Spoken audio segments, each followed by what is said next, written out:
The year 2020 has had a huge effect on the children, specifically students in schools and colleges. In India, our Honorable Prime Minister Narendra Modi has modified our education system, which has taken a more Western approach. This system has received both praise and criticism from critics and the students. The National Education Policy of India 2020 was approved by the Union Cabinet of India, replacing the previous National Policy on Education 1986.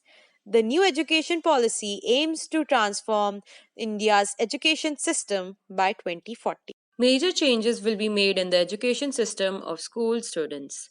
The National Education Policy 2020 has emphasized on the use of mother tongue or local language as the medium of instruction till class 5. The policy recommends that all students will learn three languages in their schools, under of which two of the three languages should be native to India.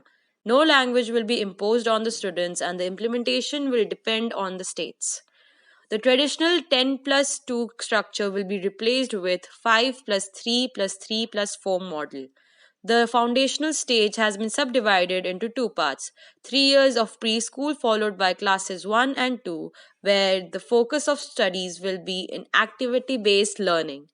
In the preparatory stage, from classes 3 to 5, students will be introduced to subjects like speaking, reading, writing, physical education, languages, art, science, and mathematics. Then, in the middle stage of classes 6 to 8, the more abstract concepts in subjects of mathematics, sciences, social sciences, art, and humanities will be introduced, with coding and experimental learning to be adopted from class 6th. Lastly, in the secondary stage of classes 9th to 12th would inculcate multidisciplinary studies coupled with depth and critical thinking to the students. The students will have the option to choose multiple subjects. In the case of examinations, school students will attend only 3 exams in classes 2nd, 5th and 8th. Classes 10th and 12th will be having their redesigned board exams twice a year, giving the students two attempts to get good results. The exam will be objective and descriptive. The aim of the policy is to reduce the curriculum load of the students and making them more interdisciplinary and multilingual. This system will allow them to study subjects which can be completely different from each other. The report cards of the students will be holistic and have information about the students' skills. Here we have Mrs. Mitra Som Saha, Principal of St. Vivekananda English Academy, Guwahati, giving her insights of the new education policy of India 2020. Well, NEP 2020 has definitely created a lot of buzz because it's not just about a good policy, it is about how effectively we implement this policy. A lot of rethinking is required, a lot of reimagination, a differential approach, not only on the part of school or the teachers, but also the part of the students, the parents, and the community at large. It speaks of competency based assessment, much needed it was. It speaks of the liberty of a student to choose across domains, different domains which till now existed in silos. It speaks of education being more about knowledge creation rather than just being knowledge acquisition. According to the India Development Review, here are some of the hits and misses of the new policy.